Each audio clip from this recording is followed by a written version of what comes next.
Hi friends, welcome to our Sonia and Family channel. Om Namah Shivaya. Arunachal Shiva Arunachal Shiva Arunachal Shiva. ఈరోజు మరొక అత్యద్భుతమైన భక్తుడు నమినంది నాయనార్ జీవిత చరిత్రను తెలుసుకుని ధన్యులమవుదాం. ఈ భక్తుడు అత్యంత గొప్ప శివభక్తుడు. అప్పటి సుసంపన్నమైన సస్యశ్యామలమైన చోళ రాజ్యంలో ఒక గ్రామంలో నివసిస్తూ ఉండేవాడు. ఎంతో గొప్ప శివభక్తుడు ఈ నమినంది. ఆయన నిత్యం శివారాధన చేస్తూ శివార్చనను అనేక రకాలుగా చేస్తూ ఎంతో సంతోషిస్తూ జీవనాన్ని కొనసాగిస్తూ ఉండేవాడు. శివభక్తులకి అత్యంత సేవలు చేస్తూ పునీతుడయ్యేవాడు. ఈయన నివసిస్తున్న గ్రామం నుంచి కనీసం 2 గంటల సమయం వరకు పడుతుంది.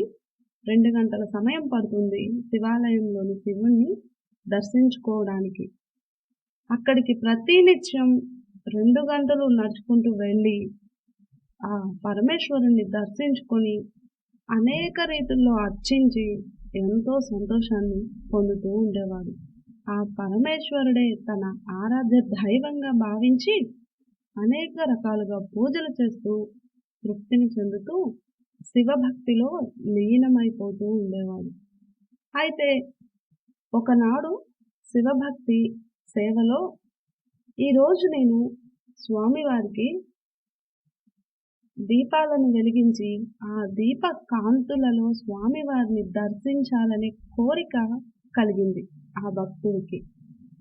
వెంటనే నెయ్యి తీసుకువచ్చి దీపాలని ఆలయం మొత్తం పెట్టాలనే ఆలోచన చేశాడు. గ్రామానికి వెళ్ళి నెయ్యి తీసుకురావాలంటే చాలా సమయం పడుతుంది, అసలే చీకటి పడిపోతుంది. అందుకోసం అక్కడ చుట్టుపక్కల ఉన్న గృహములలో నెయ్యిని అడిగి తీసుకుని వచ్చి దీపాలు పెట్టాలని నిశ్చయించుకున్నాడు. వెంటనే ఒక గృహమునకు వెళ్ళి, అయ్యా నెయ్యి ఉంటే ఇవ్వండి, నేను ఈరోజు ఆ పరమేశ్వరునికి నేతితో దీపాలను వెలిగించి ఆ ఈశ్వరుణ్ణి అర్చించుకోవాలని కోరికతో ఉన్నాను అని అభ్యర్థిస్తారు. అయితే వారు శివ ద్వేష తత్పరులు.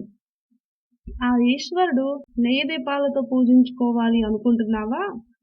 నెయ్యి లేదు, ఏమీ లేదు, కావాలంటే నువ్వు వెళ్ళి నీటితో దీపాలను వెలిగించుకో అని అపహాస్యం చేశారు. చేసేదేమీ లేక ఎంతో బాధపడుతూ అవమానంగా భావించి అక్కడి నుంచి మరలి వచ్చి ఆ ఈశ్వరుడి పాదాలపై పడి, స్వామి, ఇలా ఈరోజు నేను నెయ్యి దీపాలను వెలిగించి నిన్ను అర్చించాలనే కోరికతో ఉన్నాను, కానీ ఇలా అపహాస్యం చేసి నవ్వారు, చాలా బాధగా ఉంది అని కుమిలిపోయాడు. ఆ కరుణామయుడికి ఎంతో ప్రేమతో ఇలా ఆకాశవాణి రూపంలో చెప్పాడు, ఆ నీటితోనే నాకు దీపాలు వెలిగించు అని. వెంటనే ఎంతో ఆనందంతో పక్కనే ఒక బావి ఉంటే అక్కడికి వెళ్ళి నీటిని తీసుకొచ్చి అనేక దీపాలను వెలిగించి ఆ నీటితో ఆ స్వామివారిని అర్చించాడు. విచిత్రంగా ఆ నీటి దీపాలు నూనె దీపాల వలె అద్భుతంగా వెలిగాయి. అందరూ ఆశ్చర్యచకితులయ్యారు. ఈ విషయాన్ని తెలుసుకున్న ఆ వెక్కిరించిన వారు, అపహాస్యం చేసిన వారంతా నివ్వెరపోయారు. ఇక ఈ భక్తుడు ప్రతిరోజు ఆ భగవంతుణ్ణి ఇలాగే అర్చించసాగాడు. ఈ విషయం ఆ నోట చేరి గ్రామంలోని వారందరికీ, అక్కడి నుంచి మహారాజు వరకు కూడా వెళ్ళింది. వెంటనే ఆ మహారాజు అక్కడికి వచ్చి ఆ వైనాన్ని దర్శించి ఎంతో సంతృప్తి చెంది ఆ భక్తుడిని ఆ ఆలయానికి పూజారిగా నియమింపచేశారు. ఇక ఆలయ నిర్వహణ మొత్తం ఆ భక్తుని చేతుల మీదుగా సాగుతూ ఉంది. ఇలా ప్రతిరోజు నీటితో దీపాలను వెలిగిస్తూ భగవంతుని అర్చిస్తూ ఎంతో తృప్తితో జీవనాన్ని సాగిస్తూ ఉన్నాడు ఆ మహాశివ భక్తుడు. ఇదిలా ఉండగా ఒకరోజు స్వామివారికి ఉత్సవం చేసే సమయం. ప్రతి సంవత్సరం ఉత్సవం జరుగుతుంది. అలాగే ఈ సంవత్సరం కూడా ఉత్సవం చేస్తూ ఉన్నారు. ఆ ఉత్సవంలో కూడా ఇదే విధంగా నీటితోటి జ్యోతిని వెలిగించి, తరువాత మిగతా ప్రమిదలన్నిటిని వెలిగించి ఉత్సవాన్ని నిర్వహించారు. ఆ ఉత్సవం ఊరేగింపు ఊరు మొత్తము జరిగింది. ఎక్కడెక్కడ వారందరూ ఉత్సవానికి గుంపులు గుంపులుగా తరలివచ్చి దర్శనం చేసుకొని ఎంతో సంతృప్తి చెందారు.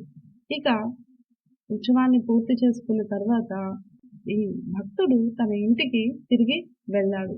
అలసిపోయిన శరీరంతోటి వెళ్ళి ఎంతో మంది నన్ను వివిధ కులాల వారు తాకారు, నేను అపవిత్రుడయ్యాను అనే బాధతోటి శివార్చన చేయడం మర్చిపోయి స్నానం కూడా చేయకుండా అలసిన శరీరంతో అలా నిద్రపోయాడు.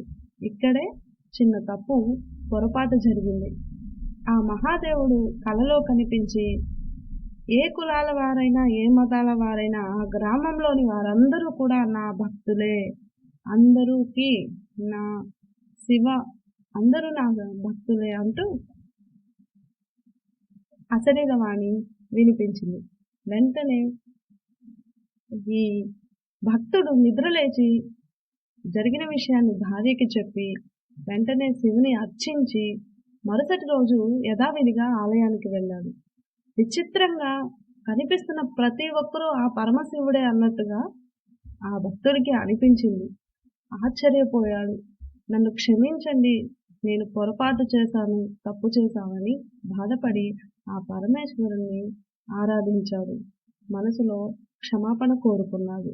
క్షమాపణ కోరుకొని ఇక ఈ గ్రామమే నా ఊరుగా భావించి తన స్వగృహాన్ని అక్కడికి మార్చుకొని నిత్యం ఆ శివుని ధ్యానంలో లీనమై ఆ శివభక్తుల్ని పరమేశ్వరులుగా తలిచి ఎంతో భక్తి శ్రద్ధలతో వారిని పూజించి సేవలు చేస్తూ ఆ శివభక్తి జీవిలో అంత్యదశలో శివ సాయుధ్యాన్ని చేరుకున్నాడు ఈ నమినంది అనే మహాభక్తుడు. శివుని తలచిన, భావించిన, మనస్పూర్వకంగా కొలుచుకున్న ఆ పరమేశ్వరుడు దయాళుడు. ఈ విధంగా ఈ గొప్ప శివభక్తుని చరిత్రను తెలుసుకున్నాం. తర్వాత వీడియోలో తిరుజ్ఞాన సంబంధ అనే భక్తుల గురించి తెలుసుకునే ప్రయత్నాన్ని చేద్దాం. ధన్యవాదాలు. మీకు నచ్చినట్లయితే లైక్ చేయండి, షేర్ చేయండి, అందరికీ సబ్స్క్రైబ్ చేయండి.